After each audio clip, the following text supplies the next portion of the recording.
Know your land, know your prey. Get it on. Let's do it. Let's go. I don't want to be POW. Time to maybe start setting up some booby traps. They're crazy.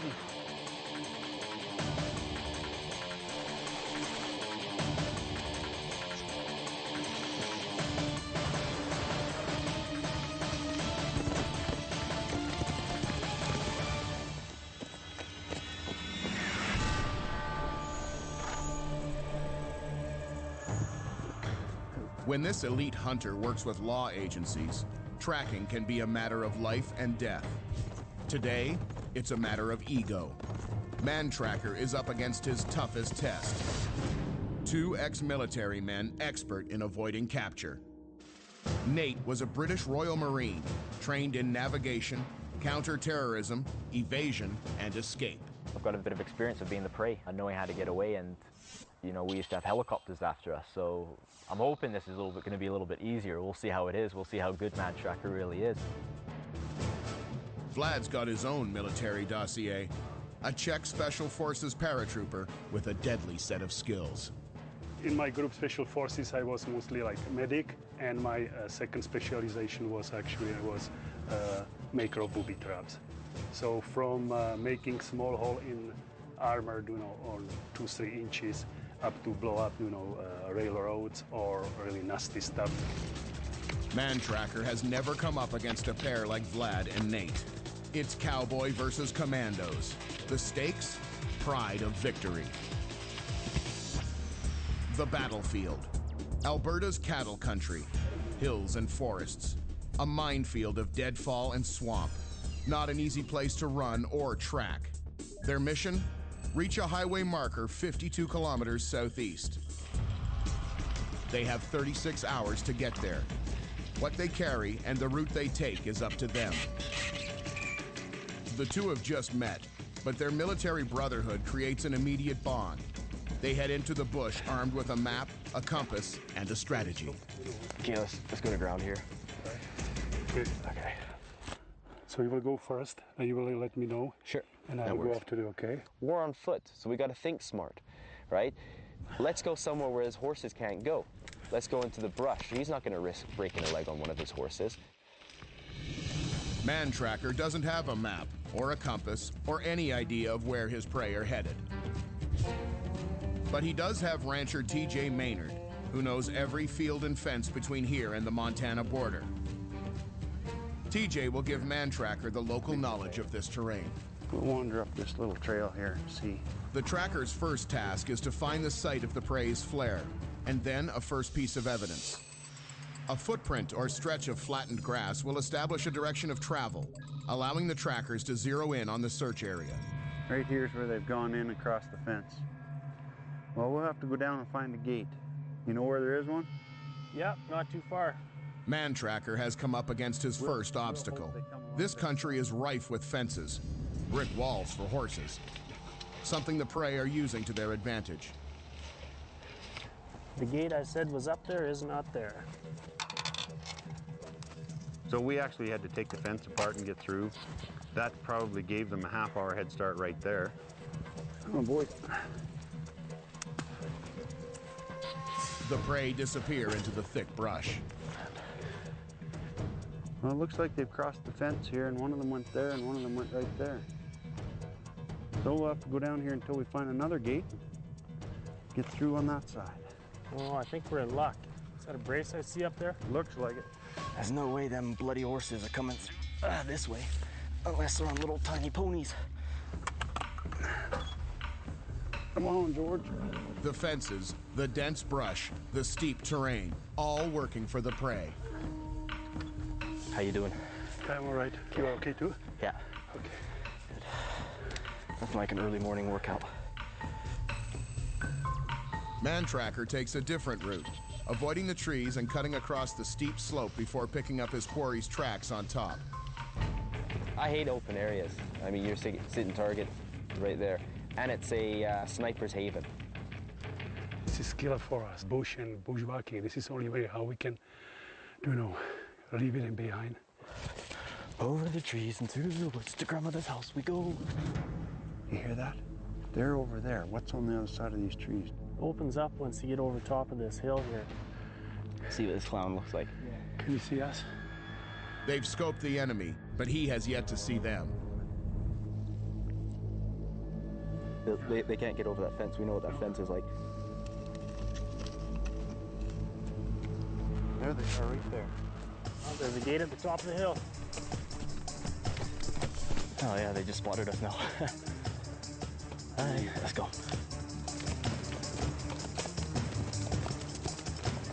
They actually came out of the trees about a quarter mile in front of us, so from that point it was where we didn't have to worry about finding tracks. We just go to where we knew they were. The prey bolt down the hill, where the ex-Marine loses a vital piece of equipment.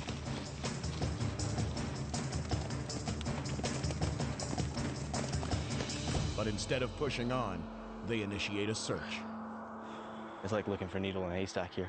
And I don't want to leave anything behind for him. Oh, oh.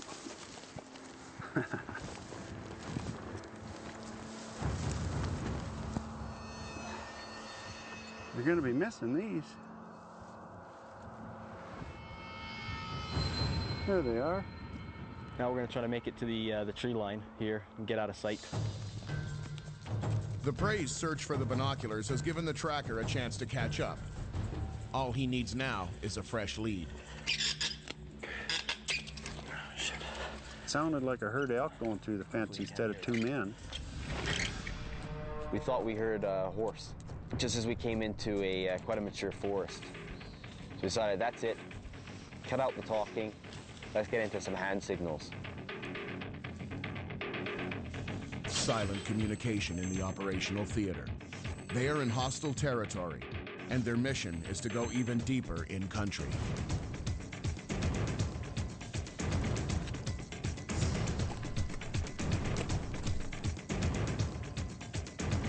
It was quite actually exciting. You know, it was almost like a little war game.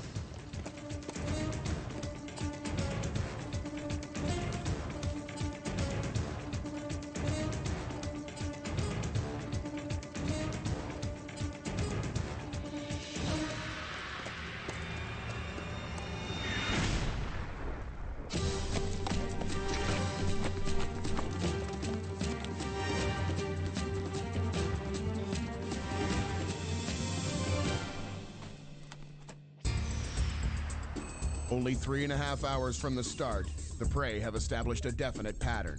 They take the hard way.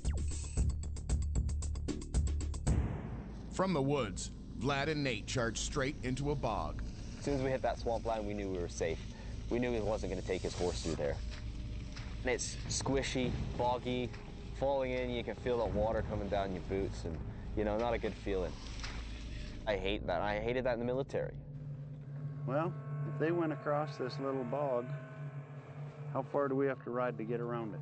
Oh, about half an hour, I'd say. I guess we better get going. There's no way you can run a horse through that stuff. It's hard enough to run through on foot.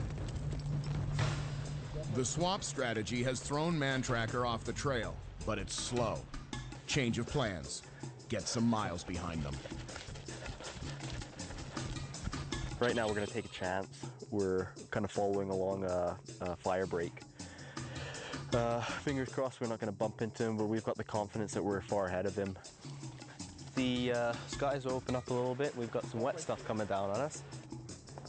I'm hoping we'll be able to spot Mantracker, because knowing him, he'll probably have some bright yellow smock for rainproof. The prey may be spotting Mantracker sooner than they think. Their tracks have led him directly to the fire break.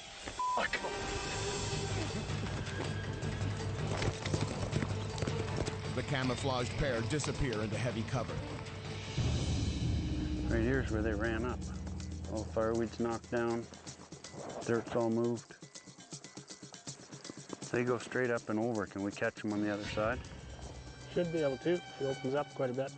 Good, let's go that way. Mantracker heads down the road to cut off the prey on the reverse slope. Where are they going?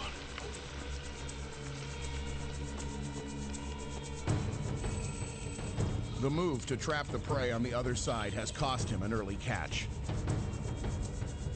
We're gonna hang here for a little bit, just to make sure he's gone. We're figuring he's gonna try to get around on our flank to the front, but we're gonna be a little bit smarter than that. Okay, this is horseshoes from Mantracker, so we are now behind them. So now we're gonna turn the game around on them, and we're gonna track them. We're gonna stay behind them. As long as the soldiers can follow the hoof prints, they know Mantracker is well ahead on the other side of the hill. But it's getting dark, and the storm is intensifying. Just off in the distance, across a little bit of a meadow, we see some built-up areas, some cabins.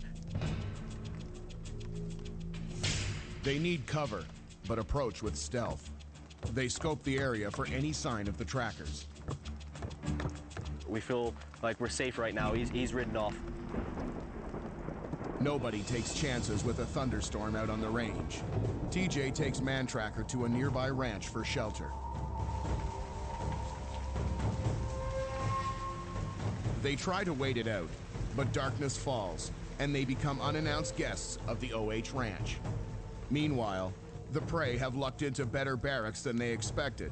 While still on the alert, they take the time to eat, sleep, and recharge.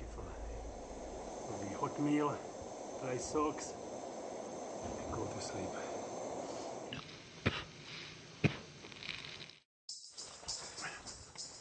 At dawn, the men waste no time breaking camp. So our plan today, is try not to get wet, but we don't think that's going to be a possibility. It's look like that we have to do actually almost 3.5 kilometers through bushwhacking. So it'll be pretty tough. We wanted to avoid open meadows. Best way around it was to go straight to the swamps. Yeah, swamps again. Yes, I know. Cold feet, wet feet. That's the way we have to go to avoid Mantracker, avoid his horses. With the intensity of the previous night's storm, TJ figures the prey may have taken shelter in the ghost town. The trackers beeline there to check it out.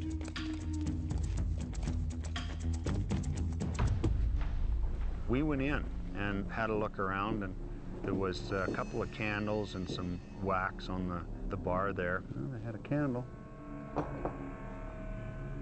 They spent a better night than we did. Looks like we got tracks headed in this direction.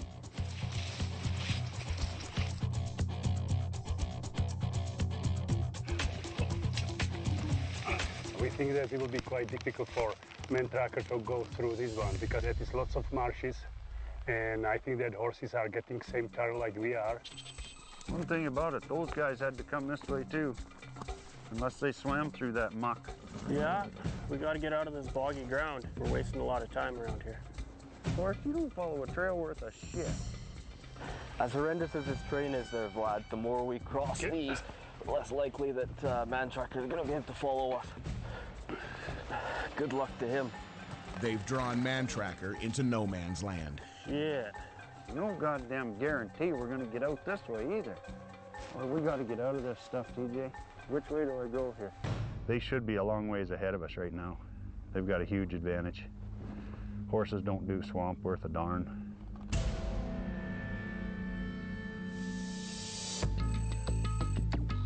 The swamp has swallowed their trail, and Mantracker is riding blind.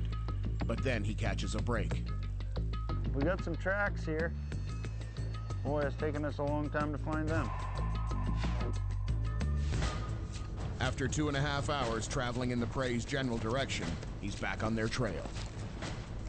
There we go. This is where we want to be. Good man. Also, my spidey sense started going off. I could feel him close. We hadn't seen him all day, but I could feel him.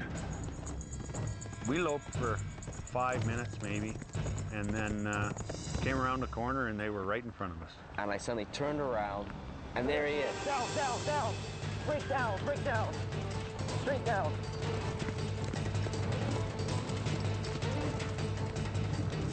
They both dove over the hill. We could do nothing except watch them go. Let's go to the road over here. We can get around him on the bottom. Okay. It's a replay of yesterday.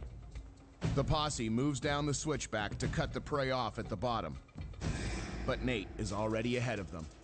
You're thinking we're going down below. All right, we'll play this game if you want. So we decided let's wait until he gets right below us and we'll go back up again. Military discipline propels the commandos back up the vertical. Mantracker is forced to take the switchback. Vlad and Nate cross the fence to safety in utter disbelief that Mantracker has caught up to them yet again. I'm pissed off. I am well pissed off now. That pisses me off. What's clothes on? I still don't think you're good enough, Mantracker. They jumped over the dang fence on us. I don't want to be POW. No way.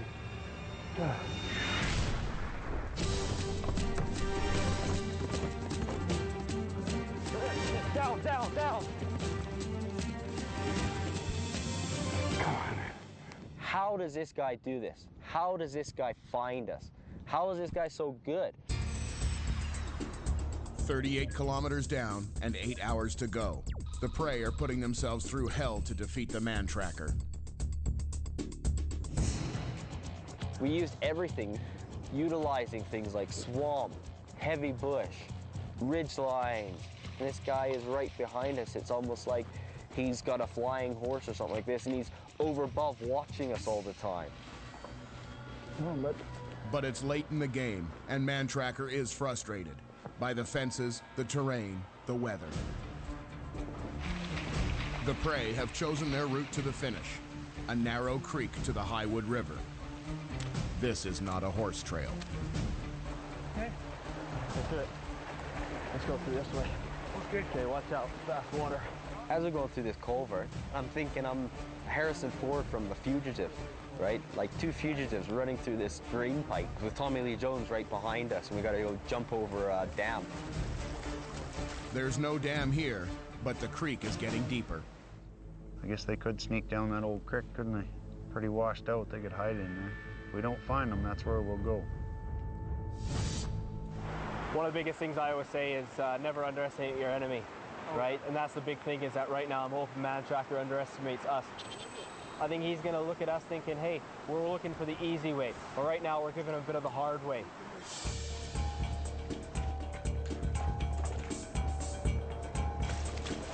Oh, that was lovely. Oh, he's there.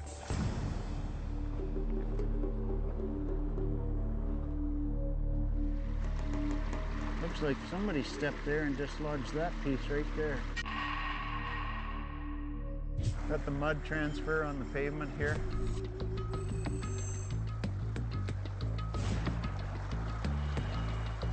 They must have went straight through. They're crazy. Mantracker knows that the creek empties into a glacial river, and if the prey are going there, they're swimming. I don't believe that. These guys, either it's pure luck or they're planning it as they're running. No, I don't think they walked down there. Everything they're doing is making us lose time, and we have to go around it. What do you think? We got to get to the finish. Fastest route is taking the river. The river comes straight out of the Rockies, fast and cold. Rapids laced with deadly rocks lie just beneath the surface.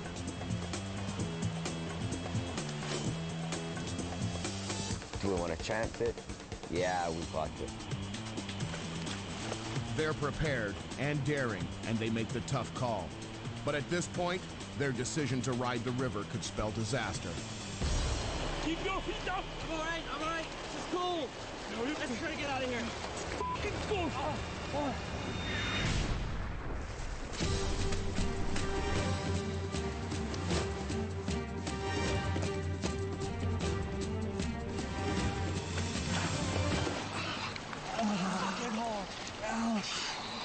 I don't know what these guys will do to get away. The prey have made a lot of unexpected moves. The near hypothermic swim, the steep climbs, the boot-sucking swamps. It's all taken its toll, even on these, toughest of men. Now, with just under 3 hours to go, they are within half a kilometer of the finish. We're staying low, crouching around. But we see the highway. We see the end. That's where we got to get to. The bad news, they'll have to cross 500 meters of open field to get there. Totally exposed, they go for it. Off in the distance, we can see some cows. It's kind of like a bull's pen.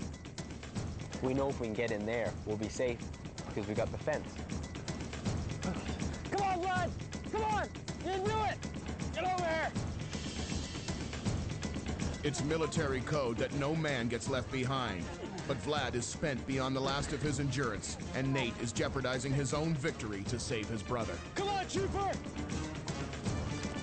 Mantracker is on to their canyon escape and is racing to catch up. But he doesn't know that if Vlad and Nate reach the highway, it's game over. Let's go! Come on!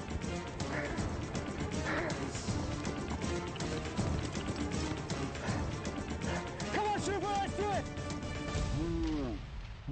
In a certain way, you know, it was like slow movie. I see some shouting, but I couldn't understand, but I know that he was like, go, go, go.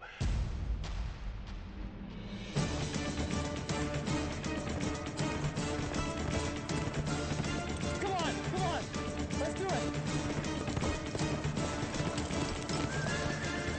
The ex-Marine pulls the former paratrooper onto the highway. The finish. Mantracker realizes his defeat. The combination of military precision and raw willpower has propelled them to victory. Mission accomplished. I then turn and see those two guys behind those fences. I feel a little bit sorry for them, but not too much, you know, like. They ended up running across the hayfield and getting to a highway, which we found out was the finish line. You know, my hat's off to them. They did a hell of a job. Us troopers, we finished together. We were ecstatic. We won.